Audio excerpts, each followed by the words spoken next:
যে আপনার মতো মানুষ আমার এই 10,000 টাকার একটা প্ল্যানে স্যার আপনি পা রাখবেন।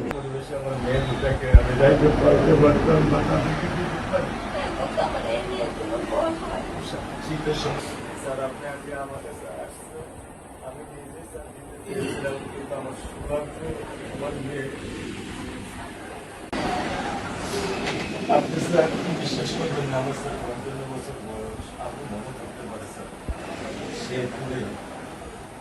লীগের একজন নেতার একটা বাচ্চাও স্যার মারা গিয়েছিলেন, আপনার মনে হয় স্যার হয়তো বা স্মরণ আছে।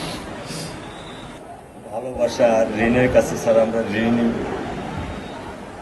কিন্তু স্যার আমার মারা যাওয়ার পরেও আমার আম্মার যে কষ্টটা দেখেছি তা আপনার কিছুটা আমি বুঝতে পারি। আমি এতটুকু আপনাদেরকে বলার জন্য আজকে এখানে এসেছি যে এটা বিচারই ছিল। অনেক কথা বলতে কথা আমি বলছি, ইনশাল্লাহ এতটুকু বিশ্বাস রাখেন যে আল্লাহ বিচার বিচার আপনারাই দেখবেন।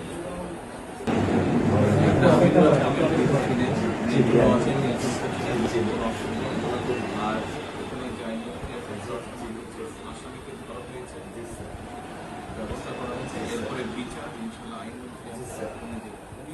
উনিও কন্যা সন্তান, আমিও কন্যা সন্তান, উনিও কন্যা সন্তান, কাজে আমরা জানি কন্যা সন্তানের কষ্টটা আমরা একটা ছবি ছিল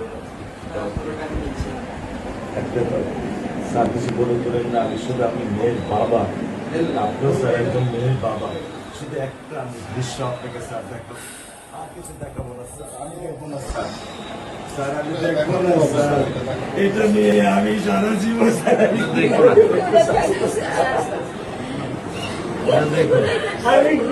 দেবেন সারা জীবন এই দৃশ্য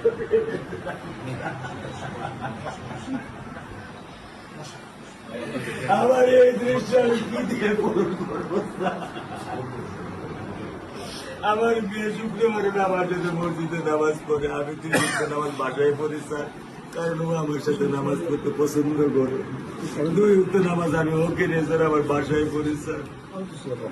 আল্লাহ আমি জানি না আল্লাহ তো আমার কোন পরীক্ষা করেছে, এই দুঃখ এই কষ্ট মৃত্যু ছাড়া আমার আর কোনো শেষ নেই স্যার, আর কোনো শেষ নেই। আপনার দায়িত্ব মানে প্রধানমন্ত্রী নেবে, আমাদেরকে তো আপনাদেরকে শক্ত হতে হবে না, আপনার তো বড় মেয়েটা রয়ে গেছে, এখন তো ওর জন্য আপনাদেরকে শক্ত থাকতে হবে।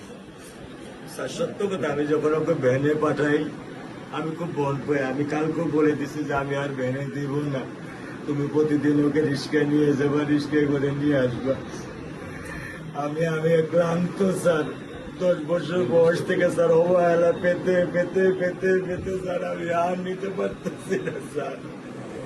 আল্লাহ আমার ভাগ্যে দিচ্ছে, আমি কি করবো কি করবো?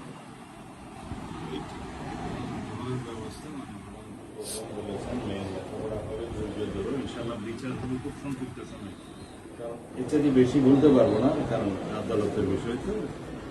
আমরা চার্জশিট দেবো ইনশাআল্লাহ এই 24 ঘন্টার মধ্যে। আমি সত্য কথা বলি, আমার 55 বছর বয়সে আমি এত দ্রুত, এত সুন্দর, এত সুচারুভাবে আমি কখনো দেখিনি। এটা আমি বুঝতে পারছি, এটা তো বুঝতে এটা আমি বুঝতে পারছি স্যার, প্রধানমন্ত্রী চলে আসছেন, এটা আমার সৌভাগ্য।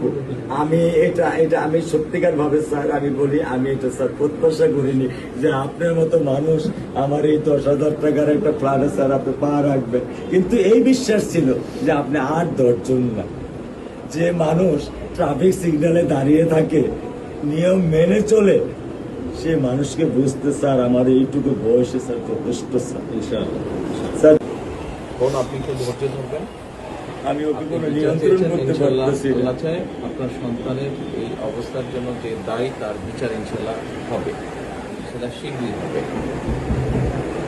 একটু ধৈর্য ধরুন। আর মালিক যে আল্লাহ তাআলা মালিক, ওনার কাছে সাহায্য, ওনার কাছে সাহায্য চাও, আল্লাহ রহম করলেন সব কিছু দিতে। মানুষ হিসাবে আমাদের যেটা করার আমরা স্যার মিরপুর 10 নম্বর আইডিয়াল স্কুলে ক্লাস 9 এ পড়ে স্যার। টোটাল ওগুলা নিয়ে চিন্তা করবেন না, ওগুলা ইনশাল্লাহ ব্যবস্থা। আপনি যখন যেহেতু বলেছেন, আপনি আপনার কষ্টের কথা বলেছেন, সেই ব্যাপারে আমরা যেটা আমাদের পক্ষে সম্ভব ইনশাল্লাহ আমরা করব। আপনি কিছু বলবেন? বল। না, আমার স্বামী যেটাই বলছে এটাই আমার চাওয়া। স্যার আপনি আমাদেরকে একটু মেহরবানি করে আমাদের খেয়াল রাখবেন, মেহরবানি করে যেন। আমরা প্রথমে সবচেয়ে আগে যেটা এই মুহূর্তে আমরা করতে চাই সেটা হচ্ছে যে এই অন্যায়ের সাথে যে জড়িত তার বিচার আমরা আগে করতে চাই, জি স্যার, তার বিচারের ব্যবস্থা আমরা আগে করতে চাই। জি স্যার, এইটা আমরা আগে প্রথমে করতে চাই। জি স্যার। আপনাদেরকে শক্ত থাকতে হবে, ধৈর্য ধরতে হবে, ওর দিকে তাকিয়ে শক্ত থাকতে হবে। এক সন্তান আল্লাহ নিয়ে গেছে, আরেক সন্তান আপনার কাছে আছে, ওর কথা মনে করে আপনাদেরকে শক্ত থাকতে হবে, ওর দিকে তাকিয়ে। ঠিক আছে?